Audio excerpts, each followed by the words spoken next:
The thing that drove us to consider this particular model is we wanted to have a model that is working for us as a business, and therefore we have a hybrid business. It is having elements of non-profit, non-governmental organization in the model, as well as for profit. Having worked with in the corporate, for-profit corporate environment, we are looking at taking care of the environment as well as the society and being profitable at the same time. So that is what drove us to consider this particular model, and us setting up the business the way it is. And that was, of course, with a lot of input from one of our co-directors, Mohamed Galgalo. He gave a lot of contribution in terms of how we can model, because that is what he does. He works in modeling business. And the concept was we are trying to do a business that is both profitable as well as taking care of the needs of the society. So we had to strike a balance. Some of the challenges that we have faced in the project, so far as we have rolled it, I've mentioned that we've rolled to a few households, is that there was quite a bit of an over-excitement, I would say, because of the project. And we actually ended up losing the first lot of fish, fingerlings that we had given them, because the people were overexcited. They were overfeeding the fish, and we realized that was contributing to two things. One, it deteriorated the quality of the water, and then made also the fish, I think, got shocked with the amount of food that they were being given. But the main thing that killed them was the quality of the water. So now we are regulating them, and we are actually giving them regulated amount of feed. We since then replaced the lost fish due to the high mortality. The second challenge that we are having is getting water from the river during the dry season.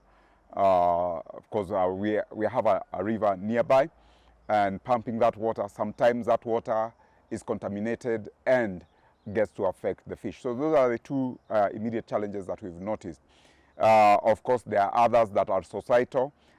In one of the households, we took their fingerlings, and the following day, all the fingerlings were missing. Nobody knows where the fingerlings went, and they can't account for it. So we have come up with a process of trying to address such issues, where we are saying if the people lose their fingerlings, it is for them now to buy the replacement fingerlings and put the fingerlings in place. The expected impact to the society is that we want to see if we can take these vulnerable members of the community who are living below $1 a day to get to a point where they are living close to $2 to $3 a day. It's going to be a gradual journey. It's not going to be overnight, because the way the project is designed, we'd want to have the fish settling in, and then we have a kitchen garden being put in the back of that, so that the wastewater, when we are replacing the water from the tank, that wastewater actually goes to irrigate the vegetables for the kitchen garden, which will also augment their nutritional need, as well as serve as an additional source of income. So that is what we are looking at as the impact to the community. And of course, then when we roll in the other legs and the pillars of the project, we are seeing that then they will have a setup where the risks are spread. It's not just one source of income, but they are having multiple sources of income.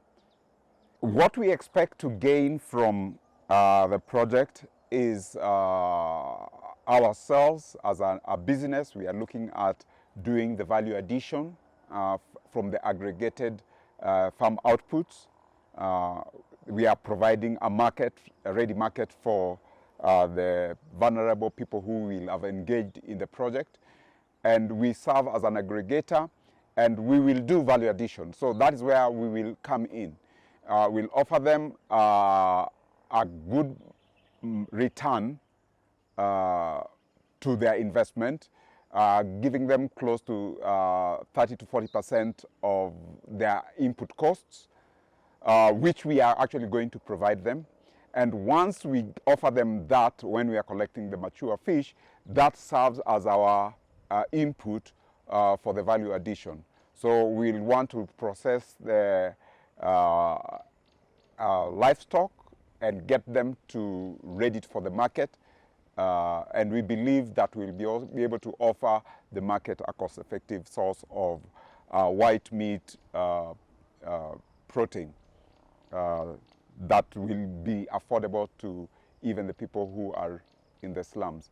Because part of the produce will actually be targeting the people in the informal settlements within the urban setup of Kisumu City, because that is where we are targeting, because there is also the challenge that comes with the lack of proper nutrition. Secondly, we are seeing that the lifestyle of the people will change and improve, and they will be able to have things that are taking care of their immediate challenges that they would be having. The community, of course, will then have opportunities for employment in the value addition unit, where we will be processing, say, the fish. We are filleting the fish. That calls for employment. So we are looking at employing the youth and offering them an opportunity to have regular income. To piggyback right on this, some of the women have actually suggested that if the income goes beyond what they immediately need, they would want to start a table banking setup. But that, I think, we will cross that bridge when we get there. So those are the things that we are seeing as the impact that we'll give both to the community and to ourselves.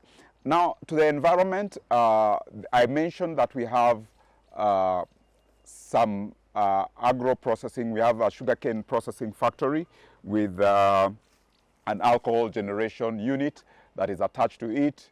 That is been shut severally because of pollution to the main tributary to the Lake Victoria. And this is because of the discharge of the effluent from their processing plant. And we are looking at converting that effluent plus part of the organic material, dry organic material, the bagasse, to be part of the feed for the black soldier fly farming. How do we look at scaling? We initially are starting small, but the scope for scaling up is there.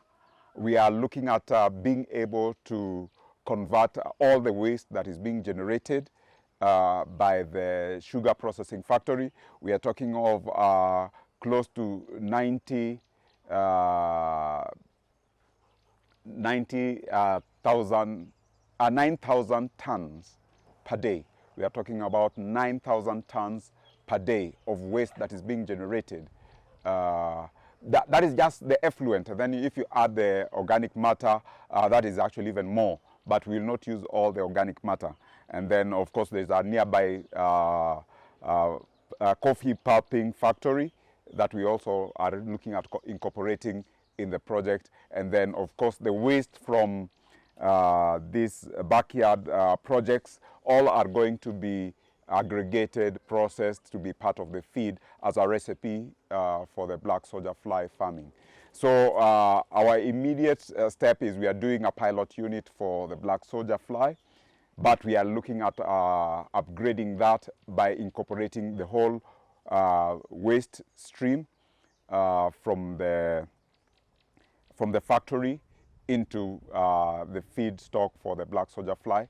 And part of our scaling up is putting up a reverse osmosis unit to concentrate the waste even further so that we can discharge or recycle the clean, pure water into the process, while the murky wastewater gets to serve as part of the concentrated effluent that we add the organic material and get it to ferment further before we get to serve it to the black soldier fly.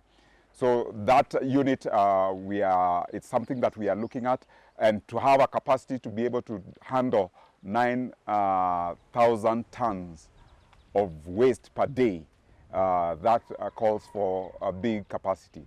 And if we get to that stage where we are scaling up, because that we are looking at maybe the second or the third tranche of scaling up, we'll need a big plant to be able to process animal feed that is attached to the black soldier fly waste processing unit.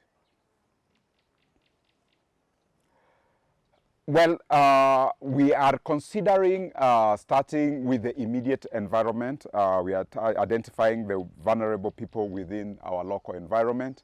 But once we have covered all the vulnerable people within our locality and neighborhood, we are looking at expanding this to cover the whole of the Kisumu County as the beginning step, and then eventually roll it out to the Nyanza and western regions of the country, that is Kenya.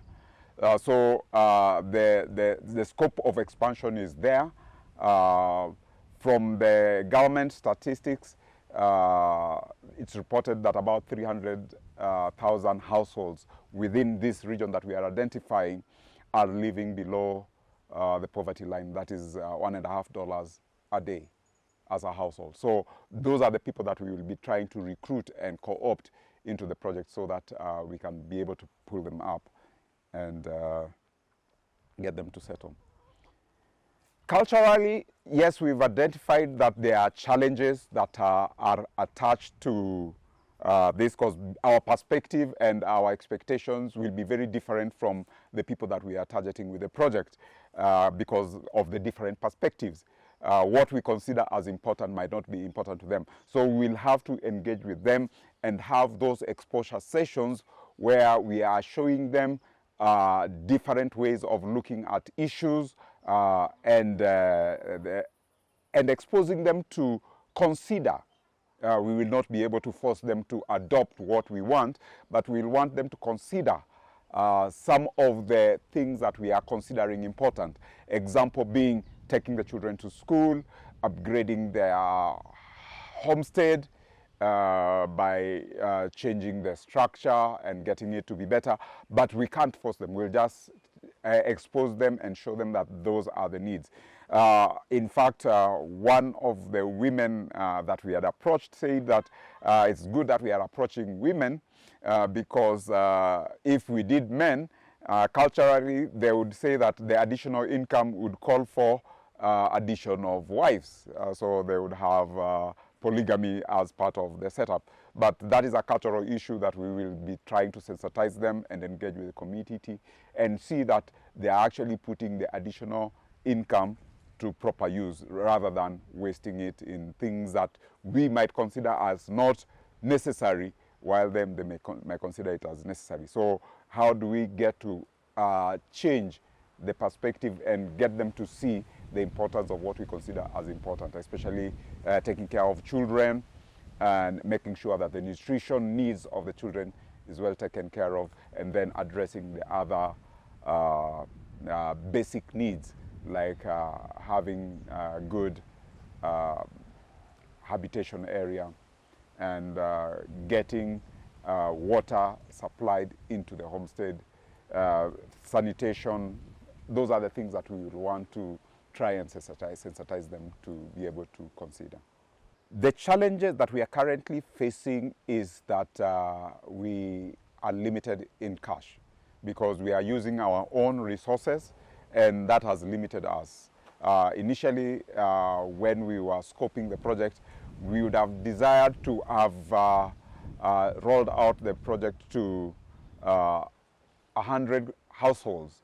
But right now we have been limited. We have rolled out to very few households because of that lack of cash to be able to have the sort of impact that we are desiring. Having spoken to the local government bodies, we've identified close to 10,000 households within just the local government authority area that we are in. And for us, that serves as the first base that we will want to benchmark before we then look at the 300,000 that is all over the region.